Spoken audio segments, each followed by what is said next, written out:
Welcome to another edition of the Touchdown RV podcast. I am Keith, the RV guy. Today we have a special guest. A lot of our customers use RVs again in different ways: vacations, tailgating, and this guest he takes his. I can't name the school. I wore my nice shirt today, so we'll bring him in. Greg, are you there? I'm here, Keith. How are you today? Pretty good. Thanks for coming on today. Absolutely. I should have worn my sweatshirt too. I set you up. I set you up. Cool, cool. Exactly. Yep. So on the intro, I said a lot of people use RVs in different ways. So tell us how you've used the RV in the past. Yeah, well, I've been using RVs through you for golly, what, about 4 years now or so. Yes. Yep. And it was going tailgating is fun to visit my daughter down at college. And it's a little further south of Indianapolis, so you probably know where that's at. Anyway, but what I found with it was it's one thing to rent a hotel room for a weekend, but it's a whole nother thing to kind of have an RV and be in an RV lot with other RVers, other families, friends can come by, and what I saw that first year was, man, to be really kind of where, if you will, the action is, where people are Right. at, where there's community, where there's a place to go in if it's cold, a place to go in if it's hot, a place to use the restroom, a place to sleep. And I really, Right. that first year got me. And what was cool about it was I was a little concerned about driving a 32-foot vehicle. And what I did was I just took my time. I paid attention to stuff. I tried to, before I would leave, I would pack up things that I think I would need for a weekend, as though you were going camping, if you will, but camping in a unit that had heating and air conditioning. I mean, goodness. So you got, it was like every week I would go, I became more accustomed to camping or RVing, if you will. And that once I got past the fact that it's a larger vehicle to drive and just taking your time and not putting yourself in a position like some people do in their own cars, knowing that you are, it's a big unit. If it's Oh, yeah. windy or if it's whatever, you just have to be careful with it and just take your time and not be in a hurry. And that was kind of the thing that I really enjoyed, because as I was trying to get away for a few days for myself, also to Right. see my daughter and to see her friends, but it was kind of a weekend away for myself to be able to get away. And then as I got Right. married, being able to take my wife with me and spend time with her, and having the dog with me, which you guys were really cool about, me being able to take my Yeah. golden retriever and always making sure that it was clean when we dropped it back off, but also when we picked it up, it was always clean. So I Nice. think the big thing for me was, it was kind of a getaway to a community in which I could have stayed in a hotel, but it was so much more fun to be out in the community of RVers. Right. Gotcha. Gotcha. And so that was fun for me. And Oh, it's yeah. been for 4 years. You guys have been absolutely fantastic in being really kind of my extended family, because Keith, anytime there's Oh, been an yeah. issue, I can pick up the phone at 10 o'clock at night and text something to you, and you're like, hey, try this button, try this thing, do this. I'm Right. like, well, God, that was Put me pretty on easy. speed dial. Right. Do what? Yeah, Put me I on got you on speed speed. dial. And what was cool about it, I knew there were certain Right. times that I didn't need to mess with certain things, because we all are grown-ups here. You don't need to call somebody every little time something goes wrong.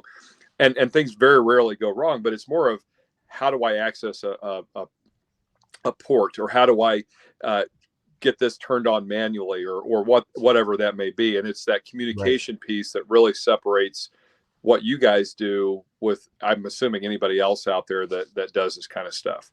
Oh, yeah. Yep. Cool. Yep. Now, did you grow up RV or anything? Like, where at the? I mean, I know I'm sure No, you visited. Okay. not at all. All No, right. I grew up a city boy, and the only thing I've ever done is Boy Scout, going out in a tent. Right. My idea of camping over the years is going to, a Holiday Inn, and that's Right. in whatever community I may be going to, that I travel quite a bit. Hmm. And honestly, I've vacillated back and forth since I met you of buying one, Gotcha. and seeing whether or not it's something I could do, would want to do enough to um, uh, pay for Justified. Yeah. that the expense of having something like that. And because there's upkeep and all that kind of stuff.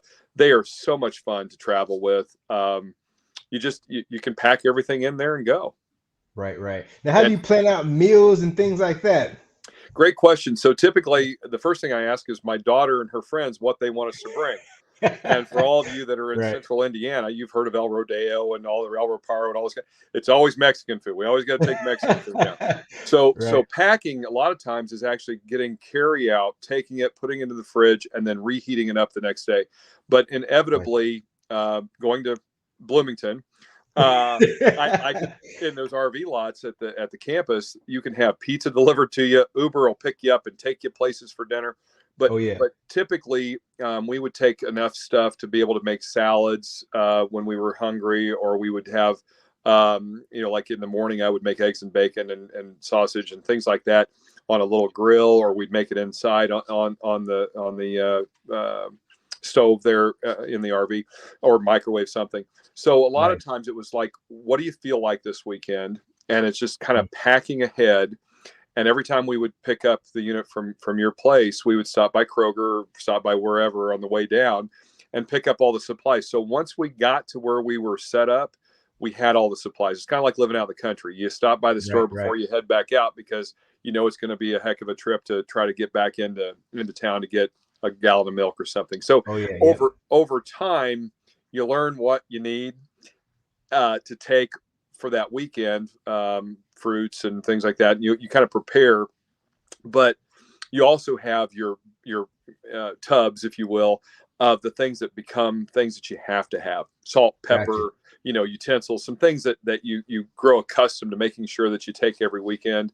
So that when someone says, well, I need some A1 sauce for the steak, well, here you go. So that's where you kind of grow into planning ahead, taking your time, not feeling rushed. And that's really what, in my opinion, made it easier and less stressful, because at the end of the weekend, whatever food I had left over, I'd have the kids, here, take it back to your dorm or take it back to your house.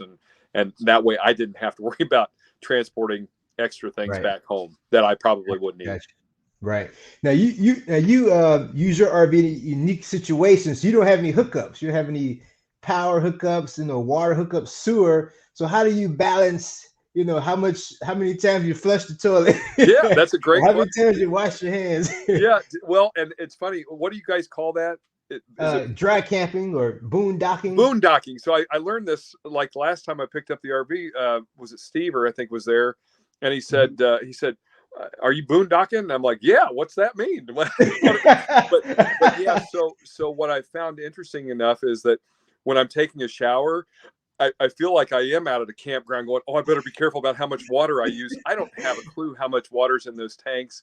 I know when the kids come in and when it's a day and they're coming in and out of the bathroom, I know where I'm going through, extra water and that kind of stuff. And so I'm not hooked up to anything. So I've got the generator going pretty much all the time.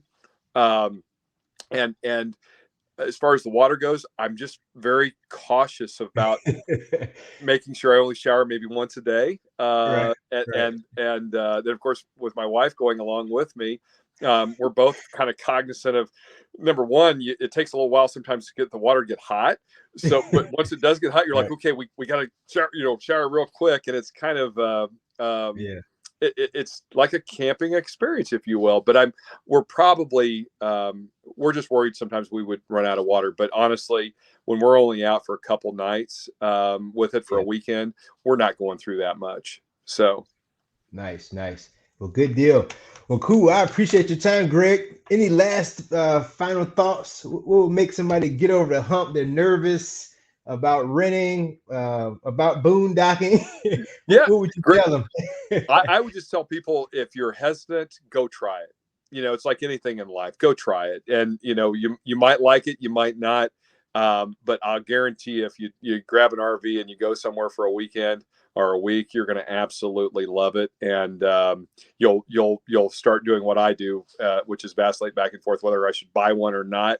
And I can just tell you, Keith, what you guys do, it really has made a difference in my life on so many different levels of being able to feel like I can get away, have some time to myself, be able to spend time with family and friends, and part of the community that is, if you will, the RV community. So I just want to thank you for everything you've been able to do for me over the last 4 years, and I look forward to continuing to do this Oh with yeah, you in I some think form, you got. even I though think you got one on the books already. I believe. yeah, I do. Well, we got Right, graduation coming up, and all those hotels are sold out. So we're taking right.